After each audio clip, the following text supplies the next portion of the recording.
So there's this book written 2,000 years ago by a philosopher named Seneca.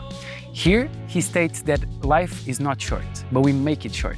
Life is long if we know how to use it. Life is long enough for the highest achievements if it is all well invested. I think that's a really interesting thought. And on a completely different note, I recently bought a drone. And after that, I spent about 3 weeks in a lot of different places, hanging out with a lot of cool people that I'm lucky to call my friends.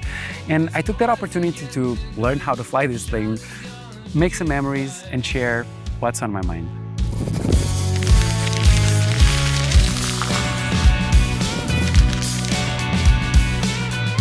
Putting aside how scary it is to see your new baby toy just launch into the air, disappearing as it gains altitude, and focusing on the real topic of this video, we're all used to hearing, life is short. You gotta make the most of it. Seize every opportunity. Although I resonate with the energy and empowerment that these statements provide, I think living by this logic, life is short, can sometimes be nerve-wracking and anxiety-inducing. Like we're always running out of time to do anything. I really don't agree with that. That's when an awesome person recommended this book to me, because it says the reverse. Life is not short. But the funny thing is that Seneca's way of thinking can also be nerve-wracking and anxiety-inducing, so I don't agree with any of them. I 100% agree with his statement. Life is not short. But he says that that's only true if you are able to own your life, to not waste the more than enough amount of resources we were given. You have to be sure your time is all well invested. We can't be wasteful of it. And there it is. There's that pressure again. Over the last few years, I focused a lot on self-development and personal growth. For me, improving my abilities and my relationship with myself is what gives life meaning. Because of this, I've fallen into the habit of constantly asking myself, am I making my future self proud? Am I representing the best me I can be? And I think this is great. It helps me have my priorities in line. It guides me towards what I want in the long run. Now, on the other hand, as I mentioned, it can also be a lot of pressure to be constantly thinking about how my actions will shape my future and if I'm allowing the version of me I want to be to actually exist one day. So that is why it was so important to understand that there is no pressure, there is no lack of time, there is no rush for you to improve. Can't keep getting into this. Tell me off, you say I changed. As I focused more and more on self-improvement, I began to feel that happiness and enjoyment were only at the end of this path I was following, discovering, creating, really. But no, happiness is here at every stage of life. Enjoyment can happen whenever you want. If you want to just stop and soak in it for a bit, that's more than fair. It is important to pursue the future you want to achieve, to work hard on yourself to make yourself proud. But at some point, I think I became kind of obsessed with making progress. Like, if I wasn't going forward, that meant I was going backwards. But it is okay to stop from time to time too, or to go in a completely different direction for a while even. The questions I mentioned I used to guide me, am I making myself proud? Am I representing the best me I can be? Do help me a lot. But it is crucial to understand that the answer doesn't have to be a direct yes all the time. I think there are two big things that we can take away from this. Show me a smile. Sometimes it's okay to do things in one way, even if we know that there is this other way that will make us even more proud of ourselves in the future. But I didn't get that. There was a time when I felt that if my actions or the sources of my progress weren't 100% pure, then the progress wasn't valid. I thought that there was only one right way of doing things, the way that best reflected everything that I wanted to stand for or represent. And this is the pressure that can come from misinterpreting philosophies like Seneca or the classic life is short.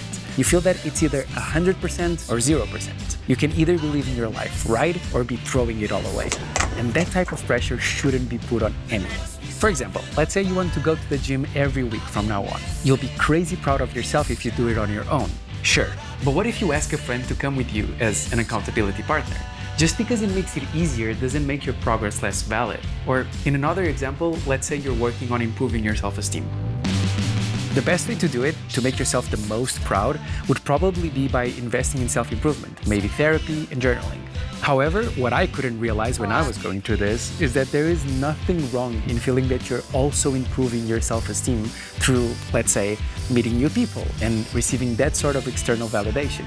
to the point that I would feel annoyed when I felt good about myself if it didn't come solely from my own pure self-worth. And that's so stupid.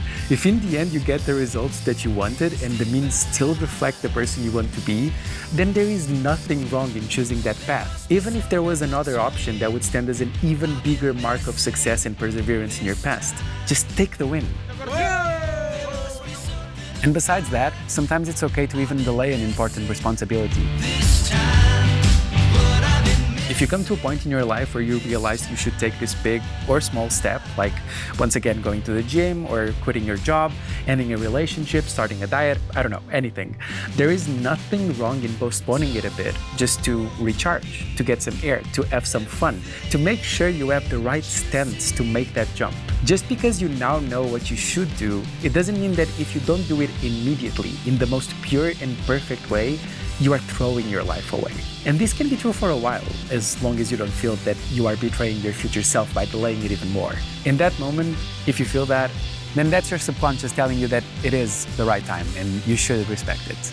Now, this is applicable to everything in life, so it can be a little bit hard to talk about it. But to summarize, in my opinion, life is only as long as the time you spend working on yourself. But here's what it took me some time to realize.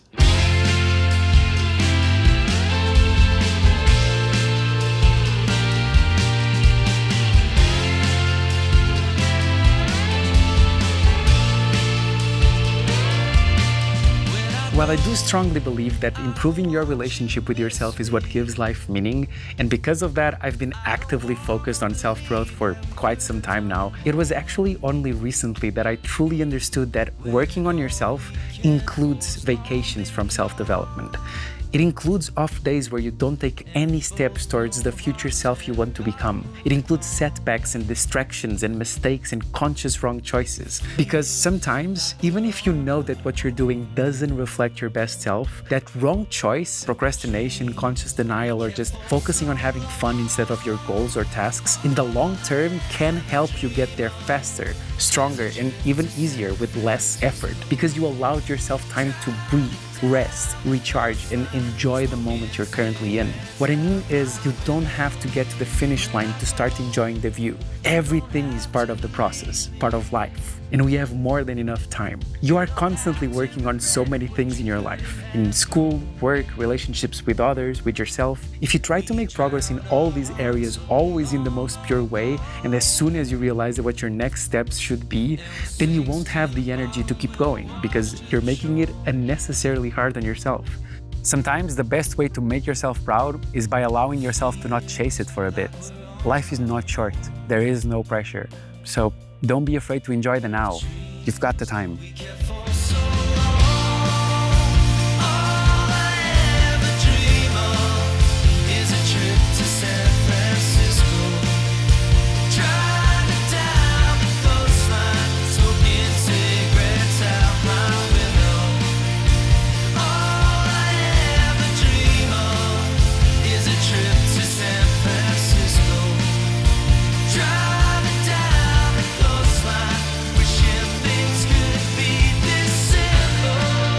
The goal in life is to be as happy as you can possibly be. How we get there and what gives us more happiness is different from person to person.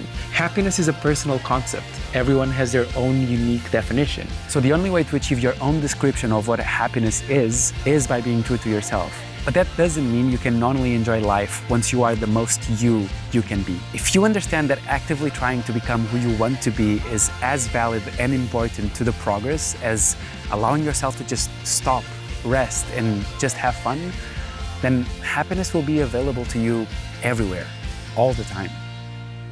And that's pretty cool. The sun is setting, so I don't have a lot of time, but I just want to say thank you for watching the first episode of What's on My Mind. I'm really excited to finally have this out after working on it for more than a year. And on the next episode, I'm going to challenge myself to do something that I never thought I would be able to do. So if you think that's something that you would enjoy watching, just subscribe to the channel and I'll see you there. Thanks. I think this is a really interesting thought. And on a completely different note, I just bought a drone.